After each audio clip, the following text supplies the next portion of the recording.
ਅੱਜ ਅਸੀਂ ਇੱਥੇ ਇਕੱਠੇ ਹੋਏ ਸੀਗੇ ਸਾਡੇ ਨਿਊ ਜਰਸੀ ਦੇ ਵਿੱਚ, ਨਿਊਯਾਰਕ ਦੇ ਵਿੱਚ। ਸਾਰੇ ਸਾਡੇ ਜਿਹੜੇ ਸਿੱਖ ਚੇਂਬਰ ਆਫ ਕਾਮਰਸ ਗਲੋਬਲ ਦੇ ਬਿਜ਼ਨਸਮੈਨ ਆ, ਮੈਂਬਰ ਆ, ਜਿਹੜੇ ਪਿੱਛੇ ਸਾਡੀਆਂ ਰੂਟਸ ਨਾਲ ਵੀ ਜੁੜੇ ਹੋਏ ਆ, ਅਸੀਂ ਸਾਰੇ ਇਕੱਠੇ ਹੋਏ ਸੀਗੇ। ਇਹ ਜਿਹੜਾ ਫਾਰਮਰਸ ਦਾ ਪ੍ਰੋਟੈਸਟ ਚੱਲ ਰਿਹਾ ਹੈਗਾ ਇੰਡੀਆ ਦੇ ਵਿੱਚ, ਉਹਨੂੰ ਦੇਖ ਕੇ, ਕਿਉਂਕਿ ਇੱਥੇ ਜਦੋਂ ਅਸੀਂ ਦੇਖਦੇ ਹਾਂ ਜਿਹੜੇ ਇਮੇਜਸ ਆ ਰਹੇ ਆ ਉੱਥੋਂ ਇੰਡੀਆ ਤੋਂ, ਉਹਨਾਂ ਨੂੰ ਦੇਖ ਕੇ ਸਾਨੂੰ ਬੜਾ ਹੀ ਦੁੱਖ ਹੁੰਦਾ। ਔਰ ਇੱਕ ਤਰ੍ਹਾਂ ਦਾ ਇਸ ਤਰ੍ਹਾਂ ਲੱਗਦਾ ਜਿੱਦਾਂ ਸਾਡੇ ਹੱਥ ਪਿੱਛੇ ਵੱਜੇ ਹੋਏ ਆ। ਅਸੀਂ ਹੈਲਪ ਕਰਨਾ ਚਾਹੁੰਦੇ ਆ ਸਾਡੇ ਫਾਰਮਰਸ ਭਰਾਵਾਂ ਦੀ। ਸਾਡੇ ਸਾਰੇ ਜਿਹੜੇ ਇੰਡੀਆ ਦੇ ਵਿੱਚ ਫਾਰਮਰਸ ਇਹਨਾਂ ਨਵੇਂ ਜਿਹੜੇ ਲਾਅ ਆ 3 ਉਹਨਾਂ ਦੇ ਨਾਲ ਇੰਪੈਕਟ ਹੋਏ ਆ, ਉਹਨਾਂ ਦੀ ਅਸੀਂ ਹੈਲਪ ਕਰਨਾ ਚਾਹੁੰਦੇ ਆ। ਮੈਂ ਇਹ ਦੱਸਾਂ ਕਿ ਜਿਹੜਾ ਸਿੱਖ ਚੇਂਬਰ ਆਫ ਕਾਮਰਸ ਗਲੋਬਲ ਆ, ਅਸੀਂ ਇੱਥੇ ਨਿਊ ਜਰਸੀ 'ਚ ਸ਼ੁਰੂ ਕੀਤਾ ਸੀ। ਸਾਡੇ ਸਾਰੇ ਜਿਹੜੇ ਪੰਜਾਬੀ ਭਰਾ ਹੈਗੇ ਆ ਔਰ ਸਾਰੀਆਂ ਬੈਕਗਰਾਊਂਡਸ ਤੋਂ ਇੱਥੇ ਦੇ ਲੋਕੀ, ਔਰ ਇਟ ਡਜ਼ਨਟ ਮੈਟਰ ਕਿ ਤੁਹਾਡੀ ਕਾਸਟ ਕੀ ਆ, ਰਿਲੀਜਨ ਕੀ ਆ, ਤੁਹਾਡਾ ਹੋਰ ਕੀ, ਸਾਰੇ ਸਾਡੇ ਵੈਲਕਮ ਹੈਗੇ ਆ ਜਿਹੜੇ ਮੈਂਬਰ ਆ। ਬਹੁਤ ਹੀ ਡਾਇਵਰਸ ਗਰੁੱਪ ਹੈਗਾ ਔਰ ਸਾਰੇ ਜਿਹੜੇ ਐਂਟਰਪ੍ਰੈਨਿਓਰਸ ਹੈਗੇ ਆ, ਇਹਨਾਂ ਦੇ ਕਿਸੇ ਨਾ ਕਿਸੇ ਤਰੀਕੇ ਦੇ ਨਾਲ ਪਿੱਛੇ ਇਹਨਾਂ ਦੇ ਬਿਜ਼ਨੈਸਿਸ ਹੈਗੇ ਆ। ਔਰ ਅਸੀਂ ਇੱਥੇ ਸਾਰੇ ਇਕੱਠੇ ਹੋਏ ਸੀਗੇ। ਸਾਰਾ ਵਰਚੁਅਲ ਟਾਊਨ ਹਾਲ ਕੀਤਾ ਹੈਗਾ ਸਿੱਖ ਚੇਂਬਰ ਆਫ ਕਾਮਰਸ ਗਲੋਬਲ ਨੇ, ਕਿ ਜਿਹੜਾ ਨਿਊ ਜਰਸੀ ਤੋਂ ਸ਼ੁਰੂ ਹੋ ਕੇ ਉੱਥੇ ਸਾਡੇ 7 ਚੈਪਟਰ, ਸਾਡੇ ਕੈਲੀਫੋਰਨੀਆ ਦੇ ਵਿੱਚ ਚੈਪਟਰ ਆ, ਉੱਥੇ ਸਿਆਟਲ ਦੇ ਵਿੱਚ, ਕੰਟਕੀ ਦੇ ਵਿੱਚ, ਪਿੱਛੇ ਦਿੱਲੀ ਤੇ ਚੰਡੀਗੜ੍ਹ ਦੇ ਵਿੱਚ। ਜਿਹੜਾ ਸਿੱਖ chamber of commerce global mainly ਇਸੇ ਚੀਜ਼ ਤੇ ਕੰਮ ਕਰਦਾ ਆ ਕਿ ਸਾਡੇ ਜਿਹੜੇ ਸਾਡੀ ਕਮਿਊਨਿਟੀ ਆ ਉਹ ਹੋਰ ਸਟਰੋਂਗ ਹੋਵੇ, ਵਾਈਬ੍ਰੈਂਟ ਹੋਵੇ ਇਕਨੋਮਿਕਲੀ। ਔਰ ਸਾਰੇ ਅਸੀਂ ਜਿਹੜੀ ਸਾਡੀ ਇੰਡੀਵਿਜੂਅਲ ਪਾਵਰ ਆ ਬਿਜ਼ਨਸਮੈਨਾਂ ਦੀ, ਉਹਨੂੰ ਅਸੀਂ ਪੂਲ ਕਰਕੇ ਅਸੀਂ ਗਾਂ ਵੀ ਸਾਡੇ ਜਿਹੜੇ ਭੈਣ ਭਰਾ ਕੁਛ ਬਿਜ਼ਨਸ ਖੜੇ ਕਰਨੇ ਚਾਹੁੰਦੇ, ਉਹਨਾਂ ਦੀ ਹੈਲਪ ਕਰੀਏ। ਔਰ ਮੇਰੀ IT ਬਾਈ ਡਿਜ਼ਾਈਨ ਕੰਪਨੀ ਹੈਗੀ ਆ, ਜਿਹਦਾ ਸਾਡੇ ਨੋਇਡਾ ਤੇ ਚੰਡੀਗੜ੍ਹ ਸਾਡੇ ਤਕਰੀਬਨ 450 ਤੋਂ ਉੱਪਰ ਸਾਡੇ ਉੱਥੇ IT ਪ੍ਰੋਫੈਸ਼ਨਲਸ ਹੈਗੇ ਆ ਸਾਡੀ IT ਬਾਈ ਡਿਜ਼ਾਈਨ ਦੇ। ਔਰ ਇਦਾਂ ਹੀ ਜਿਹੜੇ ਹੋਰ ਜਿੱਦਾਂ ਇੱਥੇ ਸਾਡੇ ਸਾਰੇ ਹੋਰ ਬਿਜ਼ਨਸਮੈਨ ਸਾਡੇ ਮੈਂਬਰ ਆ, ਉਹਨਾਂ ਦੇ ਕਿਸੇ ਦਾ ਕੋਈ IT ਦਾ ਪਿੱਛੇ ਹੈਗਾ ਕੰਮ, ਕਿਸੇ ਦਾ ਕੋਈ 1000 ਬੰਦਾ ਕੰਮ ਕਰਦਾ, ਕਿਸੇ ਦਾ 2000 ਬੰਦਾ ਕੰਮ ਕਰਦਾ। ਔਰ ਉਹਦੇ ਵਿੱਚ ਸਾਨੂੰ ਜਦੋਂ ਵੀ ਇਦਾਂ ਜਿੱਦਾਂ ਕੋਈ ਇੰਡੀਆ ਬੰਦ ਹੁੰਦਾ ਜਾਂ ਇਦਾਂ ਦਾ ਕੋਈ ਵੀ ਪ੍ਰੋਬਲਮ ਹੁੰਦੀ ਆ, ਉਹਦੇ ਵਿੱਚ ਜਿਹੜਾ ਇੰਡੀਆ ਦਾ ਇਮੇਜ ਆ ਉਹ ਖਰਾਬ ਹੁੰਦਾ। ਕਿ ਇੱਥੇ ਸਾਨੂੰ ਗਾਂ ਕਲਾਇੰਟਾਂ ਤੋਂ ਜਾ ਕੇ ਜਦੋਂ ਅਸੀਂ ਦੇਖਦੇ ਹਾਂ ਕਲਾਇੰਟਾਂ ਤੋਂ ਜਾ ਕੇ, ਔਰ ਉਹ ਦੇਖਦੇ ਆ ਕਿ ਯਾਰ ਆਹ ਜਿਹੜਾ ਜਦੋਂ ਮੇਨ ਸਟ੍ਰੀਮ ਮੀਡੀਆ ਦੇ ਵਿੱਚ ਇੰਨੀ ਕਵਰੇਜ ਹੁੰਦੀ ਆ ਕਿ ਤੁਹਾਡਾ ਤਾਂ ਡੈਮੋਕ੍ਰੈਟਿਕ ਕੰਟਰੀ ਆ, ਤੁਹਾਡਾ ਸਾਰੀ ਉੱਥੇ ਜਿਹੜੀ ਪ੍ਰੋਸੈਸ ਸਾਰਿਆਂ ਨੂੰ ਬਿਗੇਸਟ ਡੈਮੋਕ੍ਰੇਸੀ, ਉਹਦੇ ਵਿੱਚ ਇਹ ਵਧੇ ਪਾਣੀ ਕਿਉਂ ਸੱਟ ਰਹੇ ਆ? ਜਿਹਦੇ ਪੀਸਫੁਲ ਡੈਮੋਨਸਟ੍ਰੇਸ਼ਨ ਹੈਗੇ ਆ, ਉਹਦੇ ਤੇ ਇਹ ਜਿਹੜਾ ਇਨਸੈਂਸਿਟਿਵ ਬਿਹੇਵੀਅਰ ਹੈਗਾ ਆ, ਜਾਂ ਜਿਹੜਾ ਹਾਰਸ਼ ਬਿਹੇਵੀਅਰ ਹੈਗਾ ਕਿ ਉਹਨਾਂ ਨੂੰ ਰੋਕਣਾ, ਉਹਨਾਂ ਦੇ ਪਾਣੀ ਸਿੱਟਣਾ, ਇਹ ਕਾਹਤੋਂ ਹੋ ਰਿਹਾ? ਉਹਦੇ ਨਾਲ ਅਸੀਂ ਜਦੋਂ NRIs ਬੈਠੇ ਬਾਹਰ, ਸਾਡੇ ਕੋਲ ਕੋਈ ਜਵਾਬ ਨਹੀਂ ਹੁੰਦਾ ਕਿ ਇਹਨਾਂ ਨੂੰ ਜਵਾਬ ਕੀ ਦਈਏ ਕਿ ਡੈਮੋਕ੍ਰੇਸੀ ਦੇ ਵਿੱਚ ਇਹਦਾ ਕਾਹਤੋਂ ਹੁੰਦਾ। ਸੋ ਅੱਜ ਦਾ ਜਿਹੜਾ ਮੇਨ ਮੁੱਦਾ ਹੈਗਾ ਆ ਉਹ ਇਹ ਹੈਗਾ ਕਿ ਇੱਕ ਜਿਹੜੀ ਪੀਸਫੁਲ ਡੈਮੋਕ੍ਰੈਟਿਕ ਪ੍ਰੋਸੈਸ ਆ, ਉਹਨੂੰ ਅਸੀਂ ਕਿੱਦਾਂ ਇੱਥੇ ਜਿਹੜਾ ਸਿੱਖ ਚੇਂਬਰ ਇੰਸਟੀਟਿਊਸ਼ਨ ਹੈਗਾ ਉਹਨੂੰ ਕਿੱਦਾਂ ਸਪੋਰਟ ਕਰ ਸਕਦਾ ਕਿ ਉਹਦੇ ਵਿੱਚ ਜੇ ਪੀਸਫੁਲ ਕੋਈ ਪ੍ਰੋਟੈਸਟ ਹੋ ਰਿਹਾ ਔਰ ਉਹਨੂੰ ਕੀਤਾ ਜਾਵੇ, ਉਹਨਾਂ ਦੇ ਕੋਈ ਇਸ ਤਰ੍ਹਾਂ ਦਾ ਅਤਿਆਚਾਰ ਨਾ ਕੀਤਾ ਜਾਵੇ। ਔਰ ਦੂਜਾ, ਜਿਹੜੇ ਸਾਰੇ ਉੱਥੇ ਦੇ ਆਪਣੇ ਕਿਸਾਨ, ਜਿਹੜਾ ਅੰਨਦਾਤਾ ਆ ਇੰਡੀਆ ਦਾ, ਔਰ ਇਕੱਲੀ ਪੰਜਾਬ ਦੀ ਗੱਲ ਨਹੀਂ ਹੈਗੀ ਜਾਂ ਇੱਕ ਕਿਸੇ ਰਿਲੀਜਨ ਦੀ ਗੱਲ ਨਹੀਂ ਹੈਗੀ, ਕਿਸੇ ਕਾਸਟ ਦੀ ਗੱਲ ਨਹੀਂ ਹੈਗੀ, ਇਹ ਸਾਰੇ ਆਪਣੇ ਜਿਹੜੇ ਜ਼ਿਮੀਦਾਰ ਭਰਾ ਆ, ਜਿਹੜੇ ਕਿਸਾਨ ਭਰਾ ਆ, ਜਿਹੜੇ ਬੈਠੇ ਸਾਰੇ ਇੰਨੀ ਮਿਹਨਤ ਕਰਦੇ ਆ ਔਰ ਇੰਨੇ ਹਫ਼ਤਿਆਂ ਤੋਂ ਵਿਚਾਰੇ ਠੰਡ 'ਚ ਬੈਠੇ ਆ, ਮੀਂਹ ਕਣੀ, ਇੰਨੀ ਠੰਡ ਆ ਦਸੰਬਰ ਦੀ, ਔਰ ਉਹ ਦਸੰਬਰ ਦੇ ਮਹੀਨੇ ਦੇ ਵਿੱਚ ਵਿਚਾਰੇ ਬਾਹਰ ਬੈਠੇ ਆ, ਟਰਾਲੀਆਂ ਦੇ ਵਿੱਚ ਬੈਠੇ ਆ ਕਿ ਅਸੀਂ ਇਸ ਇਸ਼ੂ ਨੂੰ ਕਿੱਦਾਂ ਹੈਲਪ ਕਰ ਪਾਈਏ, ਰਿਜ਼ੋਲਵ ਕਰੀਏ। ਉਹਦੇ ਲਈ ਮੈਂ ਅੱਜ 2 ਲੀਡਰ ਲੈ ਕੇ ਆਇਆ, ਔਰ ਜਿਹੜੇ ਮੇਅਰ ਕੈਲੀਫੋਰਨੀਆ ਤੋਂ ਹੈਗੇ ਆ ਅਮਰਪ੍ਰੀਤ ਸਿੰਘ ਧਾਲੀਵਾਲ, ਔਰ ਦੂਜੇ ਜਿਹੜੇ ਮੇਅਰ ਭੱਲਾ ਹੈਗੇ ਆ ਇੱਥੇ ਰਵਿੰਦਰ ਭੱਲਾ ਨਿਊ ਜਰਸੀ ਤੋਂ, ਮੈਂ ਉਹਨਾਂ ਨਾਲ ਗੱਲਬਾਤ ਕਰਨਾ ਜਾ ਰਿਹਾ ਤੇ ਆਪਾਂ ਹੁਣ ਇਹਨਾਂ ਦੇ ਵਿਊ ਪੁਆਇੰਟ ਲਈਏ। ਮੇਅਰ ਭੱਲਾ ਸਾਡੇ ਇੱਥੇ ਨਿਊ ਜਰਸੀ ਦੇ ਵਿੱਚ ਸਿਟੀ ਆਫ ਹੋਬੋਕਨ ਤੋਂ ਮੇਅਰ ਹੈਗੇ ਆ, ਔਰ ਇਹ ਜਿਹੜੀਆਂ ਦੋਨੇ ਸਟੇਟਾਂ ਨਿਊ ਜਰਸੀ ਤੇ ਕੈਲੀਫੋਰਨੀਆ ਸਟੇਟਾਂ ਹੈਗੀਆਂ ਇੱਥੇ ਅਮਰੀਕਾ ਦੇ ਵਿੱਚ, ਇਹ ਕਾਫੀ ਪਾਵਰਫੁਲ ਸਟੇਟਸ ਹੈਗੀਆਂ। ਔਰ ਇਸ 2 ਸਟੇਟਾਂ ਦੇ ਜਿਹੜੇ ਬਹੁਤ ਹੀ ਇੰਪੈਕਟਫੁਲ ਲੀਡਰ ਹੈਗੇ ਆ ਉਹ ਸਾਡੇ ਨਾਲ ਜੁਆਇਨ ਕਰ ਰਹੇ ਆ। Welcome mayor Bhalla and mayor Dhaliwal, welcome to our show. Thank you, Sunny, for having us. ਬਹੁਤ ਧੰਨਵਾਦ। Thank you very much. ਔਰ ਇੱਕ ਜਿਹੜੀ ਅੱਜ ਦੀ ਸਿਚੁਏਸ਼ਨ ਇੰਡੀਆ ਦੇ ਵਿੱਚ ਚੱਲ ਰਹੀ ਹੈਗੀ ਆ, ਫਾਰਮਰਸ ਦਾ ਜਿਹੜਾ ਪ੍ਰੋਟੈਸਟ ਚੱਲ ਰਿਹਾ ਹੈਗਾ ਉੱਥੇ, ਉਹ ਸਾਡੇ ਇੱਥੇ ਬਿਜ਼ਨੈਸਿਸ ਨੂੰ ਕਿੱਦਾਂ ਇੰਪੈਕਟ ਕਰ ਰਿਹਾ ਹੈਗਾ ਅਮਰੀਕਾ ਦੇ ਵਿੱਚ, ਅਸੀਂ ਉਹਦੀ ਇੱਕ ਗੱਲ ਕਰਨੀ ਹੈਗੀ ਆ। ਔਰ ਉਹਦੇ ਵਿੱਚ ਇਹ ਸਾਡੇ ਨਾਲ ਜਿਹੜੀਆਂ ਅੱਜ ਦੋ ਸ਼ਖਸੀਅਤਾਂ ਨਾਲ ਇੱਥੇ ਸਾਡੇ ਨਾਲ ਜੁੜੀਆਂ ਹੈਗੀਆਂ, ਔਰ ਉਹਨਾਂ ਦੇ ਟਾਊਨਸ ਦੇ ਵਿੱਚ, ਉਹਨਾਂ ਦੀਆਂ ਸਟੇਟਸ ਦੇ ਵਿੱਚ, ਉਹਨਾਂ ਦੀਆਂ ਕਮਿਊਨਿਟੀਜ਼ ਦੇ ਵਿੱਚ ਜਿਹੜੇ ਬਿਜ਼ਨੈਸਿਸ ਹੈਗੇ ਆ, ਉਹਨਾਂ ਨੂੰ ਕਿੱਦਾਂ ਇੰਪੈਕਟ ਹੋ ਰਿਹਾ ਹੈਗਾ, ਔਰ ਉਹਦੇ ਤੇ ਆਪਾਂ ਗੱਲ ਕਰਾਂਗੇ। ਸੋ ਆਪਾਂ ਸ਼ੁਰੂ ਕਰਦੇ ਹਾਂ ਮੇਹਰ ਧਾਲੀਵਾਲ ਤੋਂ। ਐਂਡ ਮੇਹਰ ਧਾਲੀਵਾਲ ਜੀ, ਵਾਂਸ ਅਗੇਨ ਬਹੁਤ ਬਹੁਤ ਸ਼ੁਕਰੀਆ ਤੁਹਾਡਾ, ਤੁਸੀਂ ਇੱਥੇ ਸਿੱਖ ਚੈਂਬਰ ਦੇ ਪੋਡਕਾਸਟ ਤੇ ਅੱਜ ਸਾਨੂੰ ਜੁਆਇਨ ਕੀਤਾ ਹੈਗਾ। ਔਰ ਤੁਹਾਡੀ ਅੰਡਰਸਟੈਂਡਿੰਗ ਕੀ ਹੈਗੀ ਆ ਜਿਹੜੀ ਉੱਥੇ ਫਾਰਮਰਸ ਦੀ ਸਿਚੁਏਸ਼ਨ ਚੱਲ ਰਹੀ ਹੈਗੀ ਇੰਡੀਆ ਦੇ ਵਿੱਚ, ਔਰ ਉਹਦਾ ਇੰਪੈਕਟ ਤੁਹਾਡੇ ਇੱਥੇ ਜਿਹੜੇ ਤੁਹਾਡੇ ਆਪਣੇ NRI ਜਿਹੜੇ ਕੈਲੀਫੋਰਨੀਆ ਜਾਂ ਅਮਰੀਕਾ 'ਚ ਰਹਿੰਦੇ ਹੈਗੇ ਆ, ਉਹਨਾਂ ਤੇ ਤੁਸੀਂ ਕੀ ਤੁਹਾਡੀ ਅੰਡਰਸਟੈਂਡਿੰਗ ਹੈਗੀ ਸਿਚੁਏਸ਼ਨ ਦੀ, ਉੱਥੇ ਜਿਹੜੀ ਸਿਚੁਏਸ਼ਨ ਹੈਗੀ ਆ, ਔਰ ਉਹਦਾ ਇੰਪੈਕਟ ਤੁਹਾਨੂੰ ਕੀ ਦਿਸ ਰਿਹਾ ਹੈਗਾ?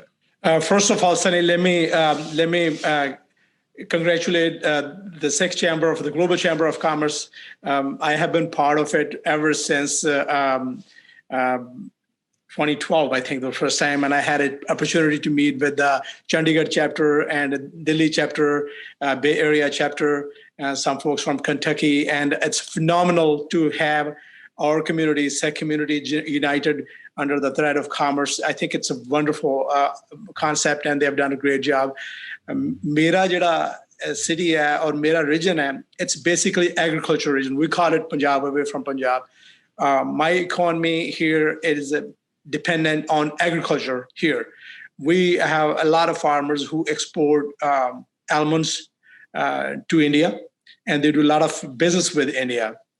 Basically agricultural commodities business. ਤੇ ਪਿੱਛੋਂ ਵੀ ਮੈਂ ਇੱਕ ਰੂਰਲ ਪਿੰਡ ਦਾ ਮੈਨੂੰ ਬਿਲੋਂਗ ਕਰਦਾ, ਤੇ ਉੱਥੇ ਵੀ ਜਿਹੜਾ ਹੈਗਾ the farmers issues obviously very close to my heart. For that matter, my ancestors have done farming, nothing but farming, and we do farming here. We have a vineyard here in the valley as well. Farming business per se is not just any other business. Farming ਜਿਹੜੀ ਹੈ by nature, it's very different. It depends on commodity ਜਿਹੜੀ ਹੈਗੀ ਆ, ਉਹਦੀ perishable ਹੁੰਦੀ ਆ, ਉਹਦੀ ਜਿਹੜੀ farmer ਜਿਹੜੇ ਆ ਉਹਨਾਂ ਨੂੰ grow ਕਰਨ ਵਾਸਤੇ they have to depend on nature, God's mercy, and many other factors. So farming, you cannot be treated just like any other business, and for all those reasons, I think there is a big reason why farmers in India are having that kind of agitation, and I obviously feel.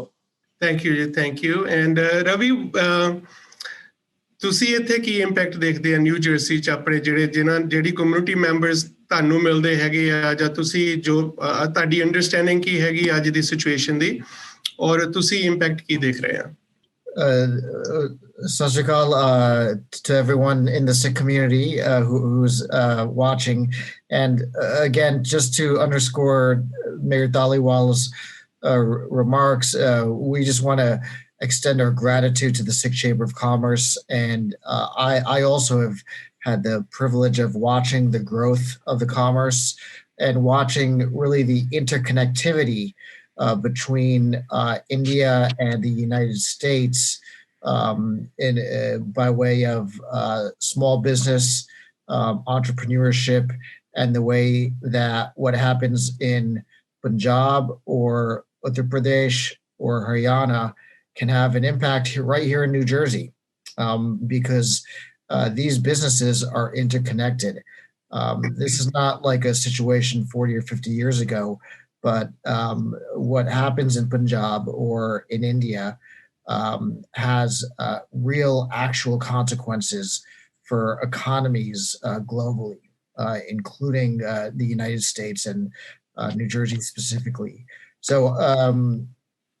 to that end, I have seen and heard from the people in the Punjabi community who've told me stories about the disruption that the impasse that we're currently observing is having on the economy on both sides, on the Indian side, where it's difficult to operate in an environment that's not stable. And then also on the American side, where deliverables to clients cannot be achieved. So this is there was a saying during the COVID-19 pandemic. The saying is, "Well, we're all in it together." And I really think in this context as well, we should think of it in within that framework that we're all in it together. Your success is tied to my success, and the success of farmers is also tied to the success of people as far away as New Jersey or Fresno or the Central Valley, the city of Joaquin. We're all interconnected in this day and age.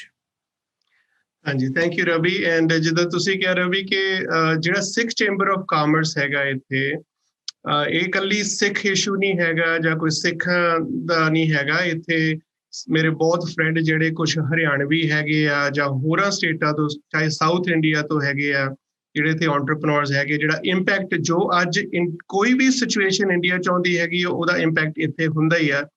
ਚਾਹੇ ਕਈਆਂ ਦੇ ਵੈਸੇ ਕੋਈ ਰਿਸ਼ਤੇਦਾਰ ਹੈਗੇ, ਕੋਈ family ਰਹਿ ਰਹੀ ਆ, ਚਾਹੇ ਉਹਨਾਂ ਦਾ ਕੋਈ ਬਿਜ਼ਨਸ ਐਸੋਸੀਏਸ਼ਨ ਹੈਗੀ ਆ। ਅੱਜ ਦੀ ਜਿਹੜੀ ਆਪਣੀ ਓਵਰਆਲ ਕਮਿਊਨਿਟੀ ਹੈਗੀ ਆ, ਇਸ ਅ ਗਲੋਬਲ ਕਮਿਊਨਿਟੀ, ਰਾਈਟ। ਜਿਹੜੇ ਬਿਜ਼ਨਸ ਵੀ ਹੈਗੇ ਆ ਉਹ ਗਲੋਬਲੀ ਇਸ ਤਰ੍ਹਾਂ ਇੰਟਰਕਨੈਕਟਡ ਹੈਗੇ ਆ। ਜੇ ਇਕੋਨਮੀ ਇੱਥੇ ਉੱਪਰ ਜਾਂਦੀ ਆ ਜਾਂ ਨੀਚੇ ਜਾਂਦੀ ਆ, ਉਹਦਾ ਇੰਪੈਕਟ ਜਿਹੜਾ ਆ ਉਹ ਗਲੋਬਲੀ ਹੁੰਦਾ ਹੈਗਾ। ਔਰ ਸਾਰੇ ਬਿਜ਼ਨਸਿਸ ਇੱਕ ਦੂਜੇ ਨਾਲ ਜੁੜੇ ਹੋਏ ਹੈਗੇ ਇਨ ਗਲੋਬਲ ਇਕਨੋਮਿਕ ਲੈਂਡਸਕੇਪ। ਤੇ ਜਿੱਦਾਂ ਸਪੈਸ਼ਲੀ ਅੱਜ ਦੀ ਡੇਟ ਦੇ ਵਿੱਚ ਜਿਹੜੇ ਇੱਥੇ ਸਾਰੇ, ਚਾਹੇ ਉਹ ਕੋਈ ਪੰਜਾਬ ਤੋਂ ਆ, ਚਾਹੇ ਹਰਿਆਣਾ ਤੋਂ ਆ, ਚਾਹੇ ਯੂਪੀ ਤੋਂ ਆ, ਸਪੈਸ਼ਲੀ ਜਿਹੜਾ ਨਾਰਥ ਇੰਡੀਆ ਜ਼ਿਆਦਾ ਇੰਪੈਕਟਡ ਹੋਇਆ ਹੈਗਾ ਜਿਹੜੀ ਅੱਜ ਦੀ ਸਿਚੁਏਸ਼ਨ ਹੈਗੀ ਆ।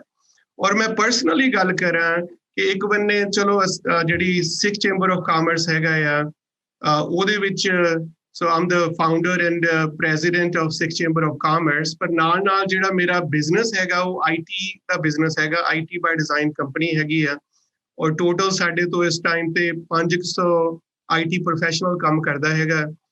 ਔਰ ਉਹਦੇ ਵਿੱਚ ਜਿਹੜੇ ਸਾਡੇ 400 ਤੋਂ ਵੱਧ ਲੋਕੀ ਹੈਗੇ ਆ ਉਹ ਚੰਡੀਗੜ੍ਹ ਤੇ ਨੋਇਡਾ ਆਫਿਸਿਸ 'ਚ ਸਾਡੇ ਹੈਗੇ ਆ। ਔਰ ਸਾਡਾ ਜਿਹੜਾ ਹੈੱਡਕੁਆਰਟਰਸ ਆ ਇੱਥੇ ਨਿਊਯਾਰਕ ਸਿਟੀ ਦੇ ਵਿੱਚ ਹੈਗਾ। ਔਰ ਜਿਹੜਾ ਸਾਡੇ ਤੇ ਇੰਪੈਕਟ ਹੈਗਾ ਅੱਜ ਦੇ, ਮੈਂ ਉਹ ਆਪਣਾ ਐਕਸਪੀਰੀਅੰਸ ਸ਼ੇਅਰ ਕਰਾਂ ਤੁਹਾਡੇ ਨਾਲ ਕਿ ਉਹਦੇ ਵਿੱਚ ਸਾਨੂੰ ਕਸਟਮਰਸ ਇਹ ਪੁੱਛਦੇ ਆ ਕਿ ਤੁਹਾਡਾ ਬਿਜ਼ਨਸ ਕੰਟੀਨਿਊਟੀ ਪਲਾਨ ਕੀ ਹੈਗਾ। ਕਿ ਜਿੱਦਾਂ ਹੁਣ ਲਾਸਟ ਵੀਕ ਉੱਥੇ ਸ਼ਟਡਾਊਨ ਹੋਇਆ ਸੀਗਾ ਸਾਰਾ, ਔਰ ਸਾਡੇ ਦੋਨੇ ਬਿਲਡਿੰਗਸ ਜਿਹੜੀਆਂ ਨੋਇਡਾ ਵਾਲੀ ਔਰ ਚੰਡੀਗੜ੍ਹ ਵਾਲੀ ਆ, ਸਾਨੂੰ ਉਹ ਸ਼ਟਡਾਊਨ ਕਰਨੀ ਪਈ। ਔਰ ਉਹਦੇ ਵਿੱਚ ਜਿਹੜੀ ਉਹ 24/7 ਸਰਵਿਸ ਇੱਥੇ ਕਸਟਮਰਸ ਨੂੰ ਇੱਥੇ ਅਸੀਂ ਨਿਊਯਾਰਕ ਸਿਟੀ ਵਾਲ ਸਟਰੀਟ ਵਾਲਿਆਂ ਨੂੰ ਦਿੰਦੇ ਆ, ਔਰ ਉਹ ਸਰਵਿਸ ਜਿਹੜੀ ਆ ਸਾਰੀ ਡਿਸਰਪਟ ਹੋ ਜਾਂਦੀ ਆ। ਉਹਦੇ ਵਿੱਚ ਫਿਰ ਕਸਟਮਰ ਪੁੱਛਦੇ ਆ ਕਿ ਤੁਹਾਡੇ ਤੋਂ ਹੋਰ ਕੋਈ ਅਲਟਰਨੇਟਿਵ ਡੈਸਟੀਨੇਸ਼ਨ ਹੈਗੀ ਆ, ਫੋਰ ਐਗਜ਼ਾਮਪਲ ਫਿਲੀਪੀਨਸ, ਕਿ ਤੁਸੀਂ ਆਪਣਾ ਹੋਰ ਜਗ੍ਹਾ ਸੈਟਅਪ ਕਰੋ। ਔਰ ਇੱਦਾਂ ਹੀ ਜਿਹੜੇ ਸਾਡੇ ਹੋਰ ਚੈਂਬਰ ਆਫ ਕਾਮਰਸ ਦੇ ਮੈਂਬਰਸ ਹੈਗੇ ਆ ਜਿਨ੍ਹਾਂ ਦੇ ਬਿਜ਼ਨਸਿਸ ਗਲੋਬਲੀ ਸੈਟਅਪ ਹੈਗੇ ਆ, ਜਦੋਂ ਵੀ ਕੋਈ ਇਸ ਤਰ੍ਹਾਂ ਦੀ ਸਿਚੁਏਸ਼ਨ ਇੰਡੀਆ 'ਚ ਆਉਂਦੀ ਆ ਉਹ ਇੱਥੇ ਸਾਡੇ ਤੇ ਇੰਪੈਕਟ ਕਰਦੀ ਆ ਔਰ ਸਾਨੂੰ ਡਿਸਕਰੇਜ ਕਰਦੀ ਆ ਕਿ ਅਸੀਂ ਆਪਣਾ ਆਪਰੇਸ਼ਨ ਉੱਥੇ ਹੋਰ ਐਕਸਪੈਂਡ ਕਰੀਏ। ਔਰ ਕਿਉਂਕਿ ਉਹਦੇ ਵਿੱਚ ਤੁਸੀਂ ਉਹ ਜਿਹੜਾ ਰਿਸਕ ਮੈਨੇਜ ਕਰਨਾ ਹੁੰਦਾ ਹੈ ਆਪਣੇ ਆਪਰੇਸ਼ਨ ਦਾ, ਔਰ ਉਹ ਹਾਈ ਰਿਸਕ ਏਰੀਆ ਹੋ ਜਾਂਦਾ ਜੇ ਤੁਹਾਨੂੰ ਪਤਾ ਨਹੀਂ ਕਿ ਕਦੋਂ ਬੰਦ ਹੋ ਜਾਣਾ ਹੈਗਾ ਆ। ਔਰ ਉੱਥੇ ਕੋਈ ਸਿਸਟਮ ਨਹੀਂ ਹੁੰਦਾ ਕਈ ਵਾਰੀ ਕਿ ਜਿੱਥੇ ਤੁਹਾਨੂੰ ਇਹ ਵੀ ਨਹੀਂ ਪਤਾ ਹੁੰਦਾ ਕਿ 1 ਦਿਨ ਲਈ ਬੰਦ ਹੋਣਾ, 10 ਦਿਨ ਲਈ ਬੰਦ ਹੋਣਾ। ਔਰ ਜਿਹੜੀ ਉਹਦੀ ਫ੍ਰੀਕੁਐਂਸੀ ਹੈਗੀ ਹੈ ਪਿਛਲੇ 1-2 ਸਾਲਾਂ ਤੋਂ ਕਾਫੀ ਜ਼ਿਆਦਾ ਵੱਧ ਰਹੀ ਆ, ਜਿਹਦੇ ਨਾਲ ਹਰ ਮਹੀਨੇ, ਹਰ ਦੂਸਰੇ ਮਹੀਨੇ ਕੋਈ ਨਾ ਕੋਈ ਬੰਦ ਚੱਲ ਰਿਹਾ ਔਰ ਸਾਡਾ ਬਿਜ਼ਨਸ ਜਿਹੜਾ ਹੈ ਉੱਥੇ ਡਿਸਰਪਟ ਹੁੰਦਾ। ਔਰ ਆਮ ਕਮਿੰਗ ਬੈਕ ਟੂ ਮੇਰ ਧਾਲੀਵਾਲ ਟੂ ਯੂ, ਕਿ ਇਹ ਜਿਹੜੇ ਓਵਰਆਲ ਇਹਦਾ ਇੰਪੈਕਟ ਹੈਗਾ ਆ, ਜੇ ਆਪਾਂ ਇਹਨੂੰ ਟਾਈਮਲੀ ਕੋਈ ਇਹਦਾ ਸੋਲਿਊਸ਼ਨ ਨਹੀਂ ਨਿਕਲਦਾ, ਔਰ ਸੋਲਿਊਸ਼ਨ ਕੱਢਣ ਦੇ ਲਈ ਤੁਹਾਡੀ ਕੀ ਐਡਵਾਈਸ ਹੈਗੀ ਆ ਮੇਰ ਧਾਲੀਵਾਲ, ਕਿ ਤੁਹਾਡੀ ਗਵਰਨਮੈਂਟ ਲਈ ਕੀ ਐਡਵਾਈਸ ਆ ਔਰ ਦੂਸਰੇ ਬੰਨੇ ਫਾਰਮਰਸ ਦੇ ਲਈ ਕੀ ਐਡਵਾਈਸ ਹੈਗੀ ਆ? You know, first of all, I commend you and many other entrepreneurs who have ਸਾਡੇ ਸਾਰਿਆਂ ਦੇ ਵਿੱਚ ਇੱਕ ਖਿੱਚ ਹੈ ਵੀ ਜਾ ਕੇ ਮਦਰਲੈਂਡ ਵਾਸਤੇ ਕੁਝ ਕਰੀਏ, and that is one of the sentiments that drives most of the entrepreneurs ਵੀ ਜਾ ਕੇ ਇੰਡੀਆ ਦੇ ਵਿੱਚ ਕੋਈ ਐਂਟਰਪ੍ਰਾਈਜ਼ ਕਰੀਏ, ਉੱਥੋਂ ਦੇ ਲੋਕਾਂ ਨਾਲ ਜੁੜੀਏ, ਉੱਥੋਂ ਦੇ ਲੋਕਾਂ ਨੂੰ employment opportunities ਦੇਈਏ, ਤੇ ਉੱਥੋਂ ਦੀ ਜਿਹੜੀ ਹੈਗੀ ਹੈ GDP ਦਾ growth ਦਾ, ਉੱਥੋਂ ਦੀ ਜਿਹੜੀ prosperity ਦਾ ਹਿੱਸਾ ਬਣੀਏ, ਉਹਨਾਂ ਨੂੰ prosperity ਦੇਈਏ। ਉਹ ਸਾਰੀਆਂ ਗੱਲਾਂ ਅਸੀਂ ਪਿੰਡਾਂ ਵਿੱਚ ਆਪਦੇ ਜਾ ਕਰਦੇ ਹਾਂ, ਆਪਦੇ ਰੀਜਨ ਵਿੱਚ ਕਰਦੇ ਹਾਂ, ਆਪਦੇ ਸਟੇਟ, ਆਪਦੇ ਦੇਸ਼ ਵਿੱਚ ਜਾ ਕਰਦੇ ਹਾਂ, and you have done that. And I think the country has to reciprocate that in terms of providing a calm and stable political environment. ਜਿਹੜੀ ਗੱਲ ਤੁਸੀਂ ਦੱਸੀ business ਦੇ ਉੱਤੇ, eventually as a businessman, a businessman has to make a decision ਜਿਹੜਾ dollars and cents ਦੇ ਹਿਸਾਬ ਨਾਲ ਵੀ ਕਿੱਥੇ ਉਹਨੂੰ ਜਿਹੜੀ ਹੈਗੀ ਉਹਦਾ business ਵਾਸਤੇ ਕਿੱਥੇ। And it will be really sad if people had to decide because of those situations ਵੀ ਸਾਡੀ ਅਸੀਂ ਆਪ ਜਿਹੜੀ ਇੱਥੋਂ ਆਊਟਫਿਟ ਹੈ ਇਹਨੂੰ ਹੋਰ ਕਿਸੇ ਕੰਟਰੀ 'ਚ ਮੂਵ ਕਰੀਏ, which would be business decision, ਪਰ ਜਿਹੜਾ ਹੈਗਾ it will not be good for, ਕਿਉਂਕਿ ਉਹਨੂੰ ਕਿਸੇ ਰੀਜ਼ਨ ਕਰਕੇ ਉੱਥੇ ਜਾਂਦੇ ਆ, ਉਹ that is to connect with the roots. ਜਿਹੜਾ farmers plight ਜਿਹੜੀ ਹੈਗੀ ਹੈ ਇੱਥੇ, ਮੈਂ ਹੁਣ let me share with you, ਅਸੀਂ ਇੱਥੇ ਰੈਲੀ ਕੀਤੀ ਹੈ ਪਿਛਲੇ Saturday, San Francisco. I was there in front of the United States Indian consulate's office. We did a rally just to demonstrate and support the farmers in Punjab and Haryana and UP and India, really. ਇਹ ਜਿਹੜਾ government ਦਾ ਜਿਹੜਾ step ਹੈ ਨਾ, ਕੋਈ government ਕੋਈ ਕੰਮ ਇਸ ਤਰੀਕੇ ਨਹੀਂ ਕਰਦੀ ਵੀ ਲੋਕ ਏਰੀਆ ਨੂੰ ਡਿਸਟਰਬ ਕਰੇ। The intention is always good behind the scene. So ਇਹਨਾਂ ਦੀ ਵੀ intention Modi government the, I think it's a good intention that they're trying to do, but what they're trying to do is obviously they did not consult the farmers, and they did not they have done some other things also very ruthlessly and rashly, demonetization and some other things, ਜਿਹੜੀਆਂ ਕਿ ਜਿਨ੍ਹਾਂ ਦਾ impact ਲੋਕਾਂ ਨੂੰ ਤਾਂ ਦੇਖਣ ਦੇ ਵਿੱਚ ਅਜੇ ਤੱਕ ਨਹੀਂ ਮਿਲਿਆ। So I don't want to be critical. I mean, being a foreign elected official and a foreign citizen, I don't want to be critical, but it's my motherland, and I cannot not say anything about it. So I think the government has to come out more empathetically and understand the long-term and short-term impacts on the farming as an industry and farmers. I have done a great deal of research trying to dig into it and see what is the big fuss all about, you know. But I came to my conclusion is government has to be more empathetic in terms of, and they have to come up with a quick solution, not be interrupting the lives of citizens and the farmers. ਹਾਂਜੀ, ਨਹੀਂ ਬਿਲਕੁਲ ਜਿੱਦਾਂ ਤੁਸੀਂ ਕਿਹਾ ਨਾ ਕਿ ਵੀ ਕਈ ਵਾਰੀ ਜਿਹੜੇ ਇੰਟੈਂਸ਼ਨਸ ਆ ਗਵਰਨਮੈਂਟ ਦੀਆਂ ਉਹ ਸਹੀ, ਮਤਲਬ ਕਿ ਉਹਨਾਂ ਨੇ ਆਪਣੀ ਸਾਈਡ ਤੋਂ ਕੋਈ ਚੰਗਾ ਹੀ ਸੋਚਿਆ ਹੋਣਾ, ਰਾਈਟ। ਔਰ ਜਿਹੜੀਆਂ ਇਸ ਤਰ੍ਹਾਂ ਜਿਹੜੀ ਜਿੱਦਾਂ ਕੰਟਰੀ ਦੇ ਲੈਵਲ ਤੇ ਸਟ੍ਰੈਟਜੀ ਆ ਜਾਂ ਫਿਊਚਰ ਬਿਲਡਿੰਗ ਹੈਗੀ ਆ, ਇਹਦੇ ਕੰਪਨੀਆਂ ਦੇ ਵਿੱਚ ਵੀ ਚੱਲਦਾ ਹੈਗਾ ਆ ਮੇਰੇ ਧਾਲੀਵਾਲ, ਕਿ ਅਸੀਂ ਹੁਣ ਜਿੱਦਾਂ ਜੇ ਮੈਂ IT ਬਾਈ ਡਿਜ਼ਾਈਨ ਤੋਂ ਸੋਚਾਂ ਕਿ ਅਸੀਂ ਇੰਟੈਂਟ ਇਹੀ ਹੋਣਾ ਕਿ ਸਾਡਾ ਜਿਹੜਾ ਕੰਜ਼ਿਊਮਰ ਆ ਜਿਹਨੂੰ ਅਸੀਂ ਸਰਵ ਕਰ ਰਹੇ ਹਾਂ ਕਿ ਉਹ ਵਧੀਆ ਸਰਵ ਹੋਵੇ, ਰਾਈਟ। ਪਰ ਜੇ ਆਪਾਂ ਨੂੰ ਕੰਜ਼ਿਊਮਰ ਦਾ ਰਿਸਪੌਂਸ ਨਹੀਂ ਸਹੀ ਆ ਰਿਹਾ ਔਰ ਉਹ ਕੰਜ਼ਿਊਮਰ ਕਹਿੰਦਾ ਕਿ ਮੈਨੂੰ ਇਹ ਚੀਜ਼ ਚਾਹੀਦੀ ਹੈਗੀ, ਤੁਸੀਂ ਇਹ ਦੇ ਰਹੇ ਹੈਗੇ ਆ, ਐਂਡ ਇਟ ਡਜ਼ਨਟ ਵਰਕ, ਉਹਦੇ ਵਿੱਚ ਜਿਹੜੀ ਵੈਲਿਊ ਕ੍ਰੀਏਸ਼ਨ ਹੈਗੀ ਆ, ਜੇ ਕੋਈ ਚਾਹੇ ਕੰਪਨੀ ਕਰਦੀ ਆ ਚਾਹੇ ਕੰਟਰੀ ਕਰਦਾ ਹੈ ਆਪਣੇ ਸਿਟੀਜ਼ਨ ਦੇ ਲਈ, ਔਰ ਜਾਂ ਉਹ ਪ੍ਰੋਗਰੈਸਿਵ ਤਰੀਕੇ ਦੇ ਨਾਲ ਓਪਨ ਮਾਰਕੀਟਸ ਉਹਦਾ ਸੋਚਦਾ ਹੈਗਾ, ਪਰ ਉਹਦੀ ਜਿੱਦਾਂ ਤੁਸੀਂ ਕਿਹਾ ਕਿ ਜਿਹੜੀ ਅਪਰੋਚ ਆ ਉਹ ਸਹੀ ਹੋਣੀ ਚਾਹੀਦੀ ਆ। ਜਿੱਦਾਂ ਹੁਣ ਬਿਜ਼ਨਸ ਦੇ ਵਿੱਚ ਜੇ ਮੈਂ ਕਸਟਮਰ ਦੇ ਪਰਸਪੈਕਟਿਵ ਤੋਂ ਨਹੀਂ ਸੋਚਦਾ ਕਿ ਉਹਨਾਂ ਨੂੰ ਕੀ ਚਾਹੀਦਾ ਹੈਗਾ, ਰਾਈਟ, ਔਰ ਮੇਰੀ ਜਿਹੜੀ ਓਵਰਆਲ ਜੇ ਮੈਂ ਉਹਨਾਂ ਲਈ ਵੈਲਿਊ ਕ੍ਰੀਏਟ ਕਰਨੀ ਹੈਗੀ ਆ, ਜਿਨ੍ਹਾਂ ਨੂੰ ਮੈਂ ਸਰਵ ਕਰ ਰਿਹਾ ਆ, ਮੈਨੂੰ ਉਹਨਾਂ ਦੇ ਪਰਸਪੈਕਟਿਵ ਤੋਂ ਉਹਨਾਂ ਦੀ ਨੀਡ ਤੋਂ ਮੈਨੂੰ ਸੋਚਣਾ ਪੈਣਾ ਹੈਗਾ ਕਿ ਉਹਨਾਂ ਦੀ ਨੀਡ ਕੀ ਹੈਗੀ ਆ, ਕਿਹੜੀ ਨੀਡ ਮੈਂ ਉਹਨਾਂ ਦੀ ਫਿਲ ਕਰ ਰਿਹਾ ਹੈਗਾ, ਔਰ ਉਹਦਾ ਬੈਸਟ ਤਰੀਕਾ ਕੀ ਹੈਗਾ, ਔਰ that has to be co-created. ਜੇ ਤੁਸੀਂ ਕਸਟਮਰ ਨੂੰ ਗੱਲ ਨਹੀਂ ਕਰਦੇ, ਉਹਨਾਂ ਨੂੰ ਪੁੱਛਦੇ ਨਹੀਂ ਹੈਗੇ ਕਿ ਤੈਨੂੰ ਚਾਹੀਦਾ ਕੀ ਹੈਗਾ, ਪਹਿਲੋਂ ਤੁਹਾਨੂੰ ਉਹ ਅੰਡਰਸਟੈਂਡਿੰਗ ਚਾਹੀਦੀ ਆ ਕਿ ਤੁਹਾਨੂੰ ਤੁਹਾਡਾ ਜਿਹੜਾ ਕੰਜ਼ਿਊਮਰ ਆ, ਚਾਹੇ ਉਹ ਸਿਟੀਜ਼ਨ ਆ ਕਿਸੇ ਕੰਟਰੀ ਦਾ, ਚਾਹੇ ਪ੍ਰਾਈਵੇਟ ਵਰਲਡ ਦੇ ਵਿੱਚ ਕੋਈ ਤੁਹਾਡੇ ਤੋਂ ਪ੍ਰੋਡਕਟ ਕੰਜ਼ਿਊਮ ਕਰ ਰਿਹਾ ਹੈਗਾ, ਤੁਹਾਨੂੰ ਪਹਿਲੀ ਚੀਜ਼ ਹੈਗੀ ਕਿ ਉਹਦੀ ਨੀਡ ਦੀ ਪ੍ਰੋਪਰ ਅੰਡਰਸਟੈਂਡਿੰਗ ਚਾਹੀਦੀ ਆ। ਤਾਂ ਹੀ ਤੁਸੀਂ ਉਹ ਨੀਡ ਫਿਲ ਕਰ ਸਕਦੇ ਆ, ਤਾਂ ਹੀ ਤੁਸੀਂ ਉਹ ਜਿਹੜੀ ਵੈਲਿਊ ਤੁਸੀਂ ਚਾਹੁੰਦੇ ਆ, ਤੁਹਾਡਾ ਇੰਟੈਂਟ ਵਧੀਆ ਹੈਗਾ ਉਹ ਕ੍ਰੀਏਟ ਕਰਨ ਲਈ, ਤੁਸੀਂ ਰੀਅਲੀ ਉਹ ਕ੍ਰੀਏਟ ਕਰ ਸਕਦੇ ਆ।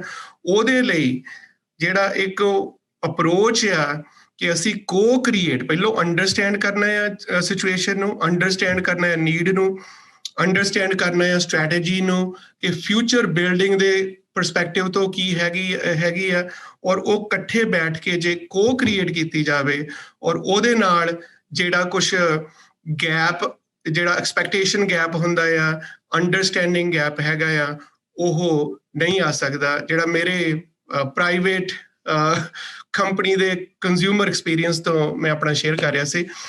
ਔਰ ਮੇਅਰ ਭੱਲਾ, ਤੁਹਾਡੀ ਐਡਵਾਈਸ ਕੀ ਹੈਗੀ ਆ ਗਵਰਨਮੈਂਟ ਨੂੰ ਔਰ ਉੱਥੇ ਦੀ ਜਿਹੜੀ ਲੀਡਰਸ਼ਿਪ ਹੈਗੀ ਆ ਕਿ ਆਪਾਂ ਕਿਸ ਤਰ੍ਹਾਂ ਆਪਾਂ ਇਹਨੂੰ ਜਲਦੀ ਤੋਂ ਜਲਦੀ ਰਿਜ਼ੋਲਵ ਕਰ ਸਕਦੇ ਆ?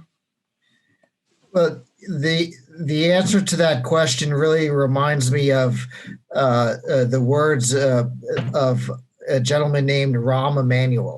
I'm not sure if anyone knows who Rahm Emanuel is, but Rahm Emanuel was President Obama's chief of staff. He eventually went on to the U.S. Congress, and then he served, I believe, 2 terms as the mayor of the city of Chicago. And back in 2009, the U.S. was undergoing into a deep recession. And he said something to the president that was somewhat fascinating and maybe applicable to this situation. And his words were to the effect of, never let a good crisis go to waste. And what he meant by that is it always can create an opportunity to create things that we never thought were possible.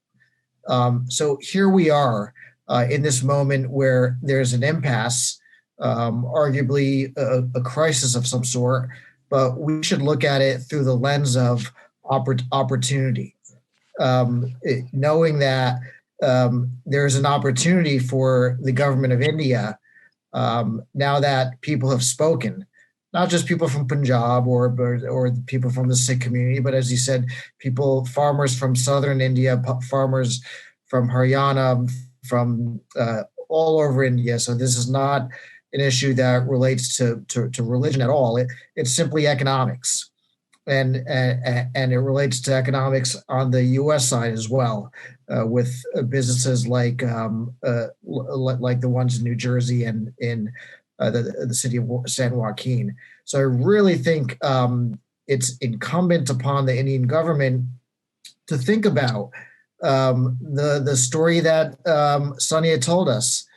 4,000 or 5,000 Mande Noida de Chandigarh Chalra, if they want to go to Philippines instead. And that is going to create an impact on India's economy in the aggregate if this happens in mass. And it's going to create an impact on the community, the expatriate community in the U.S. So now that we know the problem, I think it's critical to identify through negotiation, through discussion, through a peaceful process, an opportunity to have a win-win. That might take some compromise. I think both sides will have to understand that. But there is no other choice. We really don't have any other choice. The other choice is a loss for everyone. So, take this. Don't waste this crisis. Make it an opportunity to create something that can be better for everybody. Is my advice. Thank you, Ravi. And Mayor Dhaliwal, ਤੁਹਾਡੀ ਕਿਸਾਨ union ਦੇ ਜਿਹੜੇ leader ਹੈਗੇ ਆ ਕਿ ਹੁਣ ਤੱਕ ਜਿਹੜਾ ਸਾਰਾ ਪੀਸਫੁਲ ਪ੍ਰੋਟੈਸਟ ਚੱਲ ਰਿਹਾ ਹੈਗਾ, ਔਰ ਉਹਦੇ ਵਿੱਚ ਤੁਹਾਨੂੰ ਜਿੱਦਾਂ ਰਵੀ ਨੇ ਕਿਹਾ ਹੈਗਾ ਕਿ ਦੋਨੇ ਸਾਈਡਾਂ ਨੂੰ ਇੱਕ ਸੋਚਣਾ ਪੈਣਾ ਹੈਗਾ, ਰਾਈਟ, ਕਿ ਇਹਦਾ ਸੋਲਿਊਸ਼ਨ ਜਿਹੜਾ ਕੀ ਬੈਸਟ ਸੋਲਿਊਸ਼ਨ ਕੀ ਨਿਕਲ ਸਕਦਾ ਹੈਗਾ। ਤੁਹਾਡੀ ਸਲਾਹ ਜਿਹੜੇ ਕਿਸਾਨ ਯੂਨੀਅਨ ਦੇ ਲੀਡਰਸ ਹੈਗੇ ਆ ਜਾਂ ਫਾਰਮਰਸ ਹੈਗੇ ਆ, ਉਹਨਾਂ ਲਈ ਤੁਹਾਡੀ ਕੀ ਸਲਾਹ ਹੈਗੀ ਆ? ਸਨੀ, ਜਿਹੜੇ ਪਹਿਲਾਂ ਤਾਂ ਜਿਹੜੇ ਫਾਰਮਰ ਆਰਗੇਨਾਈਜੇਸ਼ਨ ਹੈ ਉਹਨਾਂ ਨੇ ਬਹੁਤ ਹੀ ਕਮੈਂਡੇਬਲ ਕੰਮ ਕੀਤਾ ਹੈ, staying together, staying focused on the issue and making sure that this agitation is not labeled any other ways that sometime in politics, especially in the third world countries, it gets labeled one way or the other. ਉਹਨਾਂ ਨੇ ਆਪਦੀ naan violence movement ਰੱਖੀ ਹੈ, democratic fashion ਦੇ ਵਿੱਚ ਆਪਦਾ ਜਿਹੜਾ issue bring up ਕੀਤਾ ਹੈ, and they have done a commendable job in doing that. So ਉਸ ਮਾਮਲੇ ਦੇ ਵਿੱਚ ਤਾਂ ਉਹਨਾਂ ਨੂੰ ਕੋਈ ਸਲਾਹ ਜਿਹੜੀ ਹੈਗੀ ਦੇਣੀ, ਉਹਨਾਂ ਨੂੰ ਕਮੈਂਡਿੰਗ ਜਿਹੜੀ ਹੈਗੀ ਹੈ ਇਹ ਕੀਤਾ ਜਾ ਸਕਦਾ ਹੈ। Now, the political reality on the field is always is something that we have to consider and they have to consider. ਜਿਹੜੀ ਇਸ ਵੇਲੇ government ਦੀ situation ਹੈ, they have a super majority. The elections are 4 years out. Even though there's a tremendous pressure from the grassroots on them to do, and they seem to be budging on the issue. They seem to be open and making changes. Still, the political reality is that the voters don't have a very long memory. 4 years is a long time. We don't want this, like Ravi said, this crisis is a big opportunity to make sure that the farmers are heard. And there's a significant change that they are consulted and they're conferred in the formation of these 3 laws. Change karan vaste that they are open to it, and I think the farmers Kisan Union also not just take a very hard line in dealing with the government just because all those reasons that I mentioned. Now, thank you. And so let's talk about what's at risk. If the issue is not resolved, especially in a timely manner, ਕਿ ਜੇ ਇਹ issue timely manner ਦੇ ਵਿੱਚ resolve ਨਹੀਂ ਹੁੰਦਾ ਤੇ risk ਤੇ ਕੀ ਹੈਗਾ? ਇਹਦੇ ਬਾਰੇ ਮੈਂ ਦੇਖ ਰਿਹਾ ਸੀਗਾ ਕਿ ਜਿਹੜੀ ਇਕਨੋਮੀ ਇੰਡੀਆ ਦੇ ਵਿੱਚ ਹੀ ਹੈਗੀ, ਜਿਹਦੇ ਨਾਲ ਹੁਣ ਸਾਰਾ ਬੰਦ ਹੋਣ ਦੇ ਨਾਲ ਐਵਰੀਡੇ ਜਿਹੜੇ ਰੋਡ ਬੰਦ ਹੈਗੇ ਆ, ਉਸ ਚੀਜ਼ ਨੇ ਜਿਹੜੀ ਸਪਲਾਈ ਚੇਨ ਦੀ ਸਾਰੀ ਡਿਸਰਪਸ਼ਨ ਕੀਤੀ ਹੈਗੀ ਆ ਕਿ ਜਿਹੜਾ ਪ੍ਰੋਡਿਊਸ ਆ ਉਹ ਨਹੀਂ ਆ ਰਿਹਾ, ਉਹਦੇ ਨਾਲ ਉਹ ਤੋਂ ਅੱਗੇ ਜਿਹੜੀਆਂ ਫੈਕਟਰੀਆਂ ਚੱਲਦੀਆਂ ਜਾਂ ਕਾਫੀ ਜੌਬਾਂ ਜਿਹੜੀਆਂ ਉਹਨਾਂ ਚੀਜ਼ਾਂ ਤੇ ਡਿਪੈਂਡ ਕਰਦੀਆਂ ਹੈਗੀਆਂ ਕਿਉਂਕਿ ਐਵਰੀਥਿੰਗ ਇਜ਼ ਇੰਟਰ ਰਿਲੇਟਡ।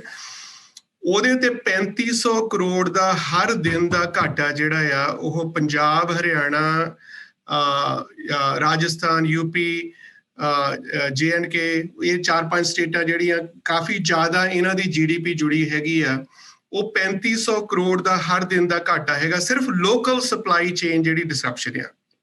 ਇਹ ਮੇਰੇ ਪਰਸਪੈਕਟਿਵ ਤੋਂ ਮੈਂ ਸ਼ੇਅਰ ਕਰ ਰਿਹਾ ਸੀ ਕਿ ਜਿਹੜਾ US ਦਾ, ਸੋ ਉਹ ਚੀਜ਼ ਨੂੰ ਜੇ ਆਪਾਂ ਸਾਈਡ ਤੇ ਰੱਖ ਦਈਏ, ਜਿਹੜੇ ਇੱਥੇ NRIs ਹੈਗੇ ਆ ਉਹ ਕਿਸੇ ਵੀ ਸਟੇਟ ਤੋਂ ਆ, ਉੱਥੇ ਉਹ ਬਿਜ਼ਨਸ ਜਦੋਂ ਉਹਨਾਂ ਨੇ ਆਪਣਾ ਜਾ ਕੇ ਉੱਥੇ ਬੈਕ ਆਫਿਸ ਲਾਉਣਾ ਆ ਇੰਡੀਆ 'ਚ, ਜਿਹੜੇ ਇੱਥੇ ਅਮਰੀਕਾ 'ਚ ਬੈਠੇ ਆ ਖਾਸ ਕਰਕੇ, ਜਿਹੜਾ $4.22 billion, so $4.2 billion total ਜਿਹੜੀ 14.67 FDI ਦੀ ਟੋਟਲ ਹੈਗੀ ਆ 2019 ਦੇ ਡੇਟਾ ਦੇ ਮੁਤਾਬਕ, ਉਹ ਚੋਂ 4.22 US ਤੋਂ ਇਕੱਲੇ ਤੋਂ ਉੱਥੇ ਜਾ ਰਿਹਾ ਹੈਗਾ ਪੈਸਾ।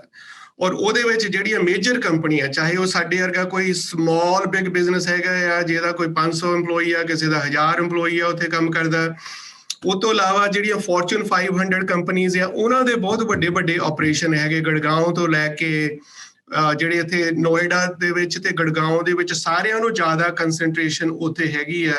ਜਿਹੜੀਆਂ ਕੰਪਨੀਆਂ ਦੇ ਕੁਛ ਸਪੈਸ਼ਲੀ ਕਾਲ ਸੈਂਟਰਸ ਹੈਗੇ ਆ, ਚਾਹੇ ਉਹਨਾਂ ਦੇ ਟੈਕਨੀਕਲ ਸਪੋਰਟ ਸੈਂਟਰ ਆ, ਚਾਹੇ ਉਹਨਾਂ ਦੇ ਡਿਵੈਲਪਮੈਂਟ ਸੈਂਟਰ ਆ, ਉਹਦੇ ਵਿੱਚ ਜਿੱਦਾਂ Microsoft, American Express, Cisco, Ford, Oracle, GE, Dell, Facebook, ਹੋਰ ਵੱਡੀਆਂ ਕੰਪਨੀਆਂ ਹੈਗੀਆਂ। ਔਰ ਉਹਨਾਂ ਦੇ ਜਿਹੜੇ ਕੁਛ ਲੀਡਰ ਆ ਜਿਨ੍ਹਾਂ ਦੀਆਂ ਟੀਮਸ ਆ ਉੱਥੇ, ਉਹਨਾਂ ਨਾਲ ਜਦੋਂ ਮੈਂ ਗੱਲ ਕਰਦਾ ਉਹ ਕਹਿੰਦੇ ਕਿ ਸਾਡੀਆਂ ਟੀਮਸ ਵੀ ਉੱਥੇ ਡਿਸਰਪਟ ਹੋ ਰਹੀਆਂ ਔਰ ਸਾਡੇ ਬਿਜ਼ਨਸਿਸ ਵੀ ਉੱਥੇ ਡਿਸਰਪਟ ਹੋ ਰਹੇ ਆ। ਔਰ ਉਹਦੇ ਨਾਲ ਜਿਹੜੀ ਕਨਵਰਸੇਸ਼ਨ ਇੰਟਰਨਲੀ ਇੱਥੇ ਚੱਲਦੀ ਹੈਗੀ ਆ ਕਿ ਆਪਾਂ ਬਿਜ਼ਨਸ ਕੰਟੀਨਿਊਟੀ ਨੂੰ ਕਿੱਦਾਂ ਬੈਟਰ ਪਲਾਨ ਕਰ ਸਕਦੇ ਆ, ਜਿਹੜੀ ਸਿਚੁਏਸ਼ਨ ਫ੍ਰੀਕੁਐਂਟਲੀ ਆਉਂਦੀ ਆ ਉਹਦੇ ਨਾਲ ਬਿਜ਼ਨਸ ਇੰਪੈਕਟ ਹੁੰਦਾ ਹੈ, ਉਹਨੂੰ ਆਪਾਂ ਕਿੱਦਾਂ ਐਡਰੈਸ ਕਰ ਸਕਦੇ ਆ।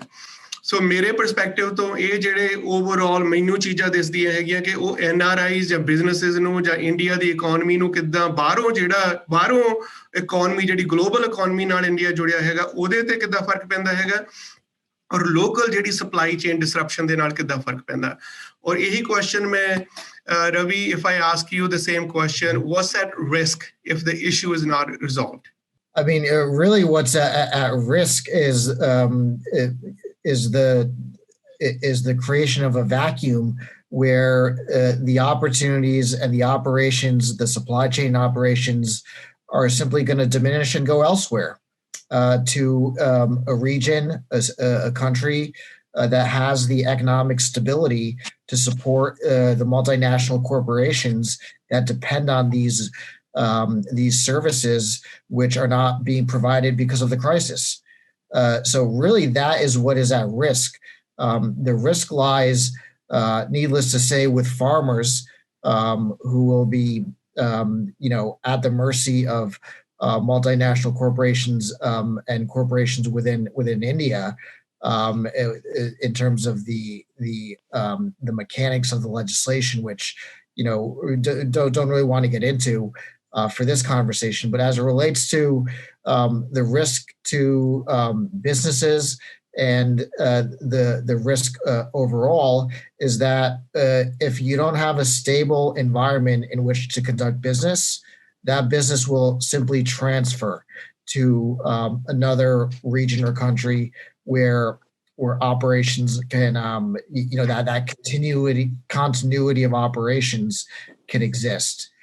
We would as Indian Americans, we would much rather prefer that we support our roots and support the people in India to make sure that we have a partnership, because that's where we're all from. That's where we're from, whether it's a first generation Indian American or second or third. We want to support our homeland. And the best way to do that is to resolve this impasse, because if it's not resolved, then what is at risk is a major blow to the economies in India and an impact to Indian Americans operating in the U.S.